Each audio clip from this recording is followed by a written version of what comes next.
주의 이름으로 기도했습니다. 아멘. 오늘은 창세기 5장을 함께 살펴보겠습니다. 자, 이제 창세기 5장에서는 과연 어떠한 일이 생겼는가, 족보를 통해서 나타나는 것이, 이야기하려고 하는 것이 무엇인가, 그에 대해서 함께 살펴보겠습니다. 아벨을 하나님께서 살펴보면, 하나님께서 보내주신 아벨을 살펴보면은, 아벨이 직업이 뭐였다 그랬습니까? 양을 쳤다 그랬어요. 그러니까 양의 멸종을 막았습니다. 또 가인이 모든 세상 사람들을 죽이려 할 때 그걸 누가 막았다 그랬어요? 아벨이 막았습니다. 아벨이 죽었을 때 아벨을 대신할 사람이 없어서 하나님이 아벨 대신에 누구를 보내주셨습니까? 셋을 보내주셨어요. 그러니까 아벨을 대신할 사람이 그 당시에 없었다고 하는 것을 나타내고 있습니다. 가인이 아벨을 죽였는데, 가인이 하나님의 징계를 받아서, 그래요, 세상을 어떻게 해라 했습니까? 하나님께서 가인에게 세상을 어떻게 했어요? 떠돌아다니라 했어요. 떠돌아다니. 유리하라.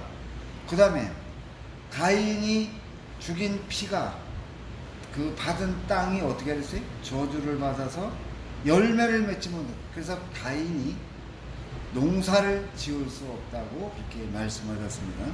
그 다음에 가인의 통치권이 누구에게 넘어갔다 그랬어요? 가인이 회개하고 돌아올 때까지 그 통치권을 누가 관리한다 그랬어요? 셋이 관리해요. 네. 자, 이런 것을 종합해 보면은 아벨은 보통 사람이 아니라, 하나님의 말씀을 성취하기 위해서 특별히 보내준 사람이 아벨이라고 하는 것을 우리가 여기서 알 수가 있는 겁니다. 자, 그러면은 셋에 대해서 살펴보세요. 셋은 창세기 5장에 보면은 누구의 형상을 받았다 그랬어요? 5장 3절 말씀에 보면 아담은 130세에 자기의 모양, 곧 자기의 형상과 같은 아들을 낳아 이름을, 여기 보면은 셋은 아담의 형상을 가졌다 그랬어요. 그러면은 아담은 누구의 형상대로 지음을 받았다 그랬어요? 하나님. 하나님의 형상대로 지음을 받았다 그랬어요. 여기서 이 형상이라는 단어가 사용될 때를 우리가 잘 살펴봐야 돼요. 우리가 우리의 형상대로 사람을 만들어 온 땅과 모든 짐승들을 어떻게 하자고? 다스리게 하자, 이렇게 말씀하십니다.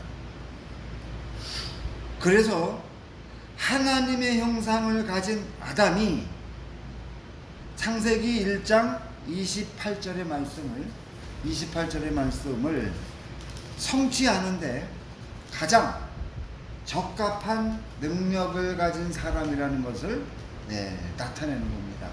이 형상이 되는 말이 무슨 말씀인지 이해를 하십니까? 형상이라는 말의 뜻이 그렇군요. 자, 그러면은 셋이 누구의 형상을 가졌다 그랬어요? 아담의 형상을 가졌어요. 아담의 형상을 가졌다고 하는 것은 뭐냐면은 셋이 아담처럼 창세기 1장 28절의 말씀을 성취하는데 가장 적합한 능력을 가진 사람이라는 그런 의미라 이 말이야. 이게 무슨 형상이라는 말의 의미를 이제 이해를 하시겠죠? 그런데 아담은 어떤 약점을 가지고 있었어요? 아담은 미혹이 약하단 말이에요. 미혹이. 생각해보지도 않고 그냥 여자가 시키는 대로 그냥 생각해보지도 않고 그냥 먹었다 이 말, 선악과를. 마찬가지로 셋의 약점도 미혹에 약하다 하는 것을 여기서 나타내고 있다 이 말이에요. 자, 요거를 우리가 이해를 하고 창세기 5장의 이 족보를 살펴봐야 된다는 겁니다. 자, 하나님의 말씀을 성취하는데 가장 적합한 능력을 가지고 태어난 셋. 자, 가인의 그 통치권을 가인이 회개하고 돌아올 때까지 맡아서 감당을 하다가 가인이 어떻게 따랐습니까? 자기 자손들하고 힘을 합쳐서 뭐를 했다 그랬어요? 전쟁을 해, 전쟁. 네. 전쟁을 해가지고 셋이 가지고 있는 통치권을 빼앗으려다가 어떻게 따랐습니까? 전부 다 실 때까지 기록되지 않은 것은 다 어떻게 했다는 겁니까? 다 죽었다는 얘기예요. 자, 그러면은 셋이 통치권을 누구에게 돌려주기로 돼 있어요? 회개하고 돌아오는 가인에게 돌려주기로 돼 있잖아요. 그런데 가인이 죽었어요. 통치권을 물려받을 사람이 없어요. 그러면은 셋이 어느 때까지 통치할 수가 있는 건, 통치권을 가질 수가 있어요? 자기가 죽을 때까지. 예. 아니, 통치권이 이게 사탄이 가진 통치권인데, 아벨을 죽여서 통치권이 임시적으로 세대에게 넘어왔어. 세상을 떠돌아다니면서 통치를 못 하잖아요. 그렇죠? 예. 그러니까 회개하고 돌아올 때까지 가인의 통치권을 셋이 맡아서 감당했는데, 가인이 자기 후손에게 이제 힘이 생기니까 어떻게 했냐면 힘으로 무력으로 빼앗으려고 그러다가 다 전쟁이 일어나고 죽었다 이 말입니다. 그래서 가인의 통치권을 셋이 죽을 때까지 가지고 있게 되었다 이 말입니다. 자, 아담과 비교를 해보면은, 타락하기 전 아담은 영생하면서 하나님의 말씀을 성취할 수가 있었어요. 그런데 셋은 자기가 살아있는 기간 동안 통치권을 가지고 있어요. 그죠? 이때가 하나님의 말씀을 성취해야 된다는 이런 차이를 가지고 있다는 겁니다. 그러니까 셋과 셋의 자손이 어떻게 해야 되겠어요? 하나님의 말씀을 살아있는 동안에 그 기회가 주어졌다는 것을 알고 어떻게 열심히 순종을 했다 이 말입니다. 열심히 순종을 한 거예요. 셋의 자손들이 열심히 순종을 했어요. 그 어디에 나오느냐? 생육하고 번성하여 땅에 충만하고 땅을 정복하라는 말씀을 성취하려면은 많은 사람들이 필요합니까? 필요하지 않습니까? 필요하죠. 예, 많은 사람들이 필요해요. 그래서 셋의 자손이 이 말씀을 성취하기 위해서 어떻게 했느냐면 5장 9절을 한번 읽어보십시오. 에노스는 예. 90세에 게난을 낳았고, 예. 게난을 낳은 후 815년을 지내며 자녀들을 낳았으며, 그러니까 어떻게 죽을 때까지 자녀를 낳았다는 거예요. 그 다음에 자손 읽어봐요. 마할랄 한번 읽어보세요. 13절. 마할랄렐을 낳은 후 840년을 지내며 자녀들을 낳았으며, 지내며 자녀를 낳았다. 죽을 때까지 자녀를 낳았다. 요게 셋의 자손에게 나타난 특징이라 이 말입니다. 많은 사람들이 하나님의 말씀을 성취하기 위해 많은 자손이 필요하니까 자손들을 아주 부지런히 죽을 때까지 자손을 낳았다고 하는 것을 우리에게 가르쳐주고 있습니다. 자, 그러면은 우리가 이 말씀을 중심으로 한번 생각해 보세요. 우주를 정복하려고 하면은 사람과 짐승을 태워 옮길 수 있는 뭐가 필요합니까? 우주선. 우주선이 필요해요. 우주를 탐험하고 물건을 운반할 수 있는 우주선을 어떻게 했다는 얘기예요? 셋의 자손들이 개발했다는 얘기예요. 왜? 하나님의 말씀, 땅을 정복하라는 이 말씀을 성취시키기 위해서 이렇게 우주선을 개발하고 우주에 대한 이 모든 탐험할 수 있는 이러한 기구, 장비들을 개발했다고 하는 것을 이 말씀 속에 그 의미가 담겨 있다는 겁니다. 자, 그 다음에 동물들에게도 하나님이 뭐라 그랬습니까? 동물들을 향해서 뭐라 생육하고 번성하여 어디에 충만하라 그랬어요? 동물들에게? 땅이 예, 땅이 충만하라 했어요. 땅이라고 하는 것은 우리가 사는 이 땅도 있지만은 우주에 있는 모든 별들 다 똑같은 흙, 돌, 뭐 이런 성분으로 되어 있단 말이에요. 그러니까 땅이라고 하는 것은 모든 우주에 있는 별들을 다 가리키는 겁니다. 그러면은 동물들을 그쪽으로 옮기고 하려 그러면은 동물들에 대한 뭐가 있어야 됩니까? 자세한 지식이 있어야 돼. 지식이. 동물들은 자세한 지식이 있어야 돼.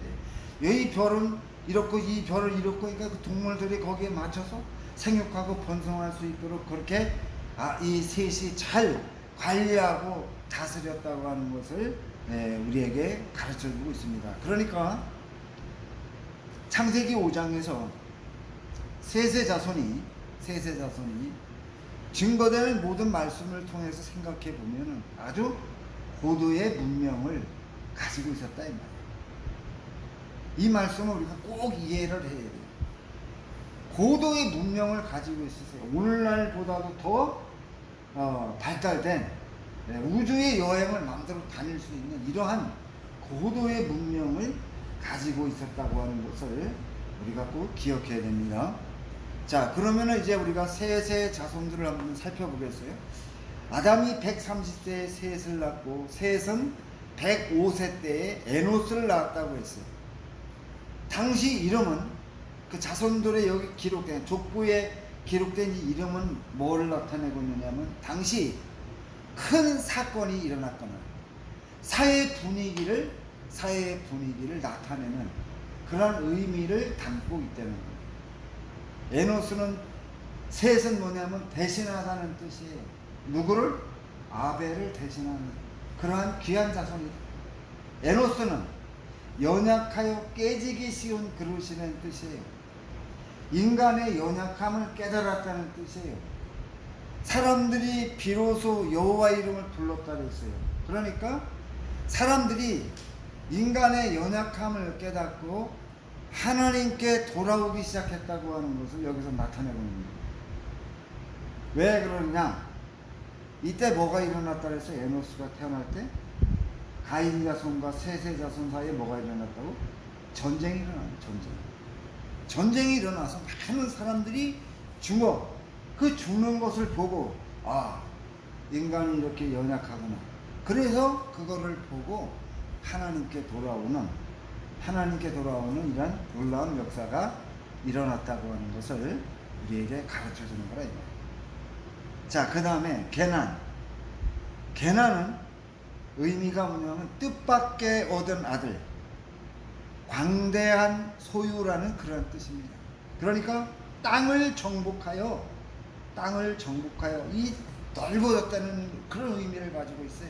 그러니까 우주를 정복하고 이 땅, 미지의 땅을 정복해서 이 사람 사는 저기가 넓어졌다고 하는 것을 이 이름 속에 나타내고 있습니다. 그 다음에 게난이 70세에 마할랄레를 낳았다 그랬어요. 마할랄레의 의미가 뭐냐면 하나님께 찬양하다, 하나님께 영광 돌리다는 그런 뜻이에요. 그러니까 셋의 자손들이 하나님의 말씀을 성취하기 위해서 정말 열심히 노력하고 헌신해서 일이 잘 막 풀려나가는 겁니다. 뜻대로 막 해결이 돼가지고 하나님께 감사하고 하나님을 찬양하는 이러한 놀라운 역사가 일어났다고 하는 것을 이 마할랄렐은 우리에게 가르쳐주고 있다는 거예요. 그 다음에 마할랄렐이 65세에 야렛을 낳았어요. 야렛이라는 이름의 뜻은 뭐냐면 높은 곳에서 낮은 곳으로 내려오다는 뜻이에요. 자, 그러니까 이 말은 생각해보면 어떤 의미가 있냐면 비행기나 뭐 우주선을 타고 가다가 땅에 내려서 낳은 아들이 야렛이란 그런 의미를 가지고 있다 이 말이에요. 무슨 말씀인지 아시겠죠? 예, 하늘에서 높은 곳에서 낮은 곳으로 내려오는 그런 뜻이에요. 그러니까 뭐 타고 가다가 내려와서 땅에 도착해서 태어난 아들, 뭐 그런 의미를 가지고 있다는 겁니다. 즉 다시 얘기해서 세 자손이 열심히 우주를 정복하는 이러한 모습을 우리에게 가르쳐주고 있다 이 말이에요. 자, 그런데 야렛이 태어난 후에 잘못되기 시작합니다. 야렛이 태어난 이후에 야렛 이후에 태어난 자손들의 이름 속에는 하나님의 말씀 성취를 위하여 노력하고 헌신했다는 뜻을 가진 그런 이름이 없어요. 그러니까 야렛이 잘못된 길로 이끌고 갔다고 하는 것을 나타내고 있다는 겁니다. 자, 야렛이 162세에 에녹을 낳았어요. 에녹의 이름은 뜻이 뭐냐면 시작한다는 뜻이에요. 시작한다. 야렛이 잘못된 주장을 펼치자 동조하는 사람들이 많이 생겨서 에녹이 태어났을 때 이제 셋으로부터 독립을 해서 살려고 했다는 것을 나타내고 있습니다.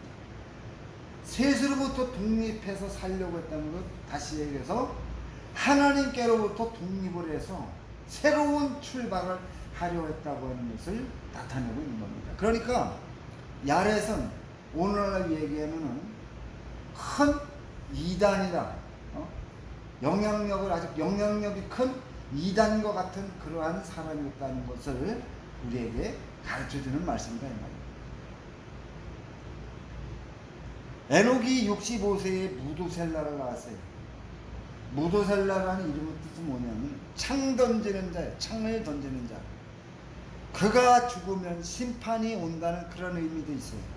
그러니까 에녹이 65세에 무두셀라를 낳고 자기 부친 야렛이 잘못됐다는 것을 깨닫고 크게 반발했다고 하는 것을 이 무두셀라라는 이름이 나타내고 있다 이 말이에요. 아버지를 향해서 창을 던지는 그러한 아들이 되었다고 하는 것을 나타내는 말입니다. 무두셀라가 182세에 라멕을 낳았어요. 라멕은 정복자라는 뜻이에요. 정복자. 자, 야렛의 무리들이 점점 세력이 커져서 세세의 자손에게 큰 피해를 주므로 정복해야 할 대상이라는 것을 증거하는 것입니다. 자, 에녹이 몇 년 동안 하나님과 동행했다 그랬어요? 300년. 예, 300년 동안 동행했어요. 그러니까 라멕이 53세 때에 하나님이 데려가셨어요. 나이를 계산해 보니까 에녹이 열심히 헌신하여 일했지만은 업적이 남아 있어요. 에녹이 무슨 업적이 일을 했다는 업적이 남아 있어요, 없어요? 성경은 업적이 남아 있지 않아요. 이건 뭐를 우리에게 가르쳐 주는 거냐면은 이 에녹이 열심히 하나님의 뜻을 증거하고 열심히 진짜 헌신을 했지만은 동시에 야렛에 동조하는 하나님께 반발하는 사람들이 폭발적으로 늘어났다고 하는 것을 우리에게 가르쳐 주는 거랍니다. 그래서 하나님이 에녹을 데려갔다 그랬잖아요. 그렇죠? 왜 데려가느냐면은 믿음이 흔들리는 사람이 많아서 흔들리는 그 믿음에 확신을 더하여 주기 위해서 하나님께서 에녹을 데려가는 것이다 이 말. 그러니까 이 당시에 야렛을 따르는 사람들이, 이 반기독교적인 사람들이 하나님의 말씀을 성취하지 못하도록 방해하는 이 하나님의 적대적인 사람들이 세상을 점점 지배해 가고 있었다 하는 것을 우리에게 가르쳐 주는 거라. 자, 그런데 셋의 자손 라멕도 있고 동시에 누구의 자손 라멕도 있습니까? 창세기 4장에 보면은 누구의 자손 라멕도 있어요? 18절 4장 18절 한번 보십시오. 에녹이 이랏을 낳고 이랏은 무야헬을 낳고 예.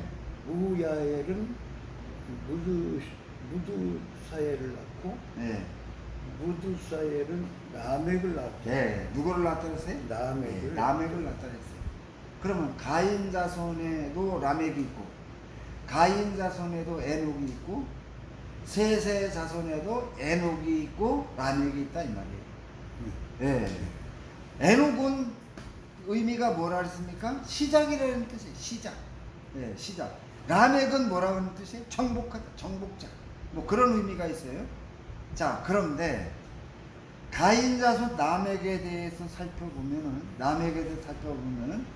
라멕에 대한 기록이 가장 많이 포함되어 있다는 겁니다. 라멕이 뭐 검가를 줬고 라멕의 자녀가 누구 아주 상세하게 라멕에 대해서 기록되어 있죠. 그죠? 18절서부터 24절까지 보면은 라멕에 대한 기록이 제일 많다 이 말이에요. 이거는 뭘 우리에게 가르쳐 주냐면은 가인 자손, 가인 집안에서 중심 인물이 누구였다는 얘기? 라멕. 네, 라멕이었다는 얘기예요. 자, 그 다음에 라멕이 그 고기를 먹으면서 식량 문제를 어떻게 해결했다 그랬어요? 라멕의 아들 야발에게 이제 그 가축 지는 자의 조상이 됐다. 어떻게 해결했다 그랬어요? 농사 짓는 사람들의 가축을 다 모두 어떻게 했다 그랬어요? 뺏었다 그랬잖아요. 약탈을. 예. 약탈해가지고 그거를 관리하면서부터 그 목축업이 시작됐다고 그렇게 얘기를 했잖아요. 모든 것을 다 뺏었다 이 말입니다. 그 사람들이 농사 지은 거, 가축 그런 거 다 뺏었다 이 말이에요. 예? 자, 그러면은 이 셋의 자손 라멕도 이 이름이 똑같다고 하는 것은 뭐가 있다는 얘기입니까? 둘 사이에 공통점이 있다는 거예요. 공통점. 꼭 그거를 기억을 해주셨습니다. 공통점이 있어요. 그런데 셋의 자손 라멕은 어떻게 했다는 거예요? 모든 것을 다 뺏었다는 얘기예요? 아니면 모든 것을 다 빼앗겼다는 얘기예요? 셋의 자손 라멕은 가지고 있는 모든 것을 다 빼앗겼다는 것을 여기서 우리에게 가르쳐 주는 겁니다. 네. 모든 것을 다 빼앗긴 거예요, 다. 네? 아예, 예, 하나님의 뭐 말씀을 성취하고 그런 것은 고사하고 가지고 있는 모든 것을 다 빼앗겨서 라멕이 노아를 낳고 뭐라 그랬습니까? 라멕이 노아를 낳고 뭐라 그랬어요?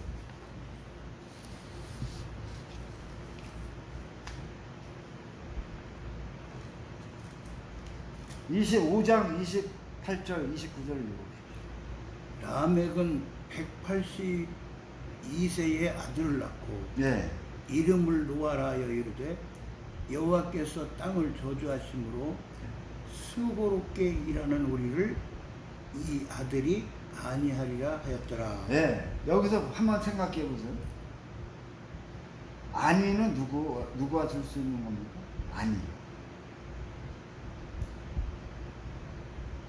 사람이 줄 수 있는 거예요? 아니면 하나님이 주는 거예요? 안식 쉽게 얘기해서 안식과 평화는 누가 좀 사람이 주는 겁니까? 하나님 주시오. 근데 여기 라멕은 누구한테 받는다 그랬어요? 누구한테 기대한다 그랬어요?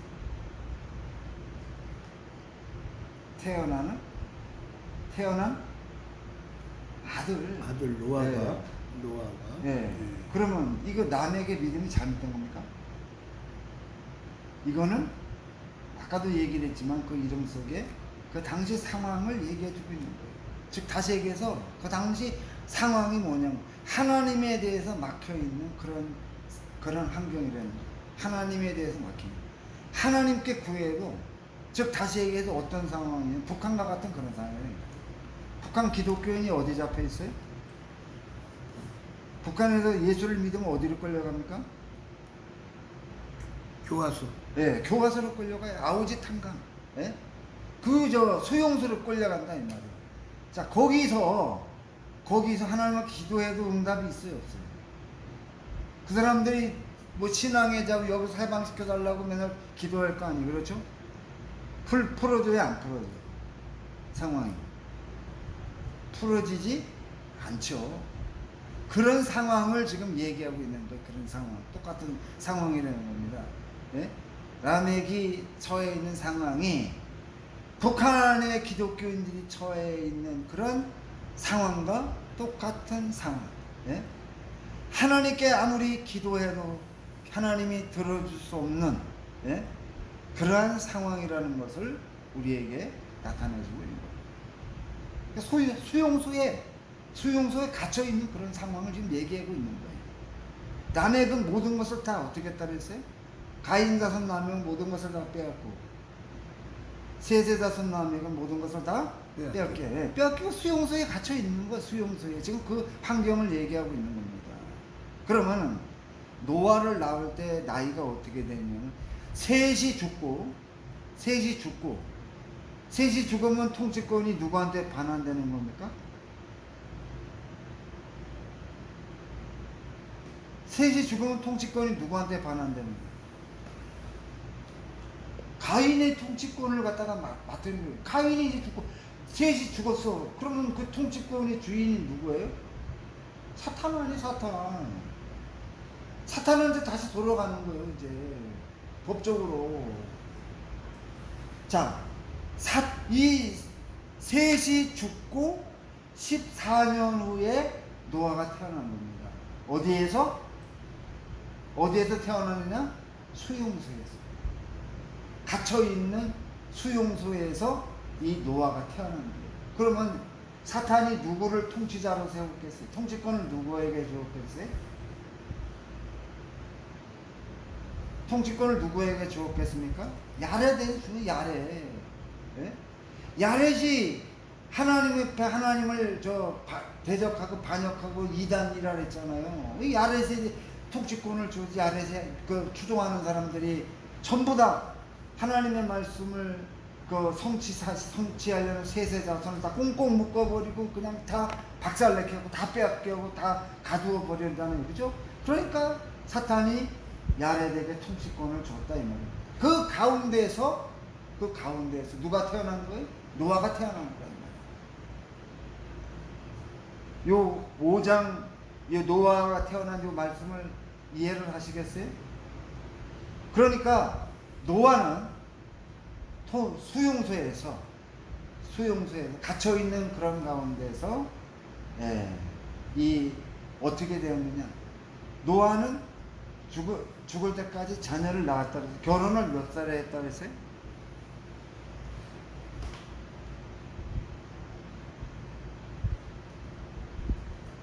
노아는 끝절 맨 마지막 500세 된 후에 셈과 함과 야벳을 낳았더라. 셈과 함과 야벳을 낳았다 그랬어요.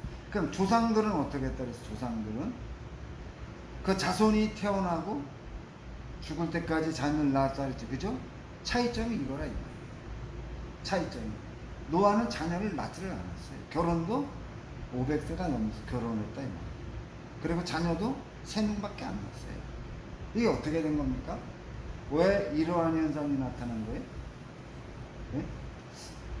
자, 그 다음에 여기서 이 말씀은 5장 32절 말씀과 5장 32절 말씀과 창세기 몇 절 말씀이 있냐 하면은 11장 26절을 한번 찾아보십시오.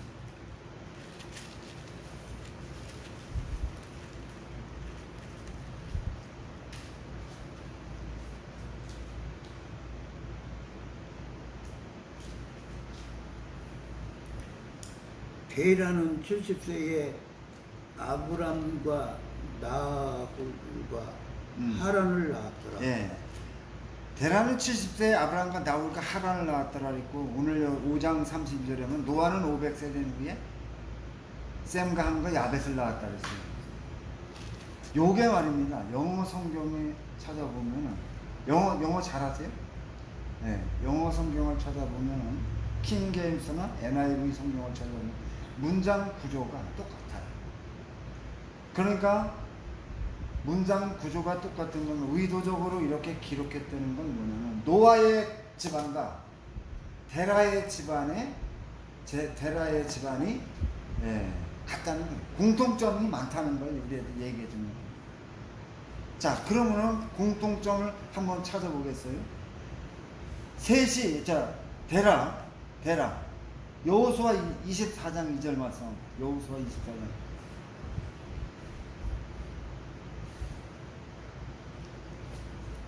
여호수아 24장.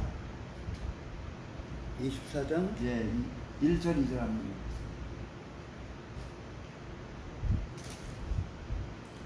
여호수아가 이스라엘 모든 지파를 세겜에 모으고 예. 이스라엘 장로들과 그들의 수령들과 재판장들과 관리들을 부르매 예. 그들이 하나님 앞에 나와 선지라. 예. 여호수아가 모든 백성에게 이르되 이스라엘의 하나님 여호와께서 이같이 말씀하시기를 옛적에 너희의 조상들 곧 아브라함의 아버지 나홀의 아버지 데라가 예. 강 저쪽에 거주하여 다른 신들을 섬겼으나. 누구를 섬겼다 그랬어요? 다른 신들. 네, 다른 신을 섬기다가, 잘 보세요. 다른 신을 섬기다가 사도행전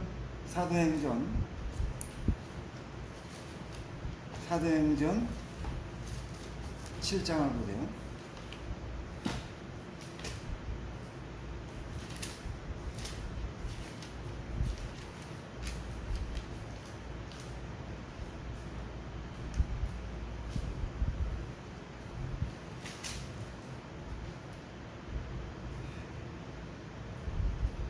사도행전 7장 2절 말씀합니다. 스데반이 이르되 여러분 부형들이여 들으소서. 우리 조상 아브라함이 하란에 있기 전 메소포타미아에 있을 때에 예. 영광의 하나님이 그에게 보여 이르시되 내 고향과 친척을 떠나 내가 네게 보일 땅으로 가라 하시니 아브라함이 갈대아 사람의 땅을 떠나 하란에 거하다가 그의 아버지가 죽음에 하나님이 그를 거기서 너희 지금 사는 이 땅으로 옮기셨느니라. 그 아브라함에게 누가 나타났다 그랬습니까? 영광의 하나님이 나타났다 그랬죠? 창세기 11장 30절 31절 한 말씀 드리십시오.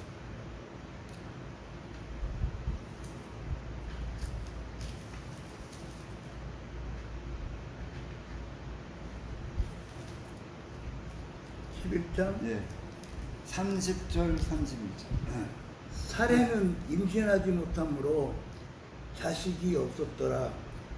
데라가 그 아들 아브람과 하란의 아들인 그의 손자 롯과 그의 며느리 아브라함의 아내 사례를 데리고 갈대아인의 우르를 떠나 가나안 땅으로 가고자 하더니. 여기서 주동자가 누구였다 그러지? 떠나기를 주동자가 누구예요? 떠나자고 주동자가? 데라는 무슨 신을 섬겼다고? 강저편에서? 다른 신. 다른 신을 섬겨. 다른 신. 누구에게 영광의 하나님이 나타나서 떠나라 그런 겁니까? 사도행전 2장 7장에서? 데라에게? 아브라함에게. 그러니까 이런 거예요. 아브라함에게 영광의 하나님이 나타나서 떠나라. 이러니까 아브라함이 자기 아버지한테 데라한테 가가지고 얘기를 했어. 다른 신을 섬기던 데라가 다 정리를 하고 자식들을 이끌고 가나안 땅으로 출발했다. 이런 얘기예요. 무슨 얘기인지 아시겠죠? 자, 요 이야기를 이제 여기서 생각해봐요. 그러면은 노아의 집안하고 데라의 집안하고 문장 구조가 같다 그래서 공통점이 있다 그랬죠? 그러면 노아도 하나님을 믿다가 처음부터 믿었다는 얘기 아니면 중간에 아브라함이 영광의 하나님 나타나서 떠나라 그랬어요. 그때 이제 다 정리를 하고 믿고 떠났다는 얘기. 데라는 그런 얘기예요. 지금 강서편에서 우상을 섬기다가 아브라함에게 영광의 하나님 나타나서 너 고향을 다 떠나고 내가 지시한 가라 했을 때 얘기를 해가지고 아버지가 다 정리가 떠났다 이 말이에요. 그러면은 노아도 어떻게 했다는 얘기? 수용소에 있을 때 어떻게 했다는 얘기? 다른 신을 섬겼을 까 그렇죠. 다른 신을 섬겼었다고요? 아니, 다른 신을 섬기다가 야렛이 죽은 다음에, 통치자 야렛이 죽은 다음에 가장 가까이에 있는 사람이 하나님을 깨워줘 갖고 믿음을 회복했다는 그 얘기를 지금 하고 있는 거예요. 무슨 얘기인지 아시겠어요? 그래서 노아가 그 수용소에 한 세세자손 말씀을 성취하려고 노력하는 사람들을 잡아놓은 이 수용소에서 어떻게 했다는 얘기예요? 500세대 자녀를 낳았다 그랬어요. 다른 자손은 세뇌 교육을 당했다. 무슨 얘기인지 아시겠어요? 반기독교적인 사상으로 세뇌 교육을 받아서 다른 신을 섬기다가 야렛이 죽은 다음에, 이거 해석해 뭐래요? 가장 가까이에 있는 사람이 깨우쳐져서 믿음을 회복한 다음에 창세기 6장 9절에서 창세기 6장 9절 한번 봐봐요.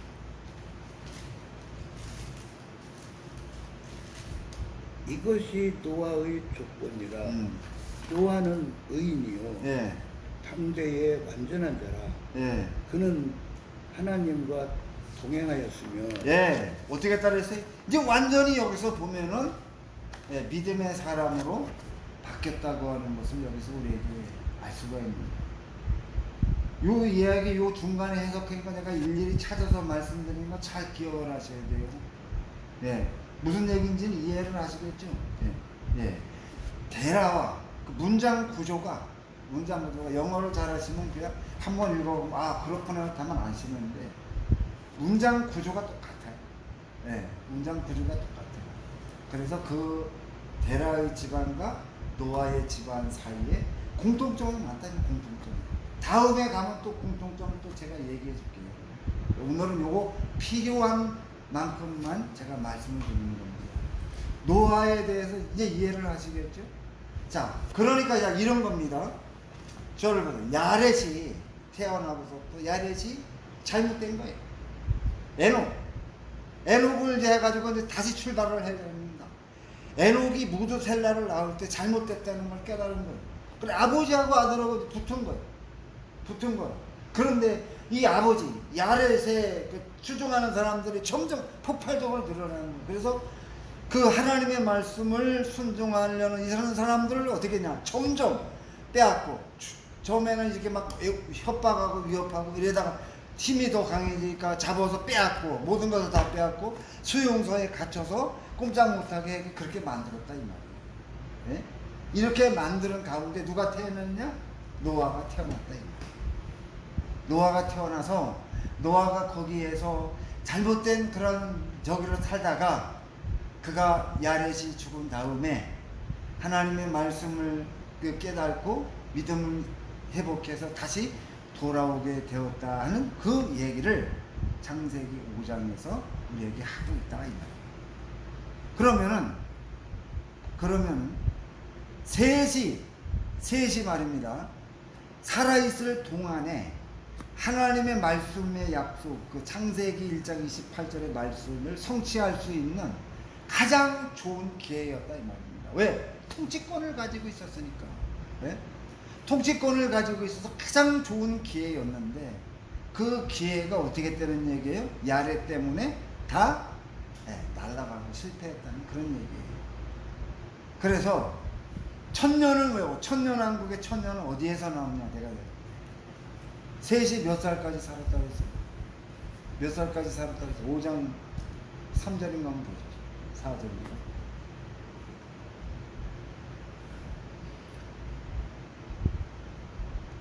아담은 셋을 낳은 후 800년을 지내며 자녀들을 낳았으며 예.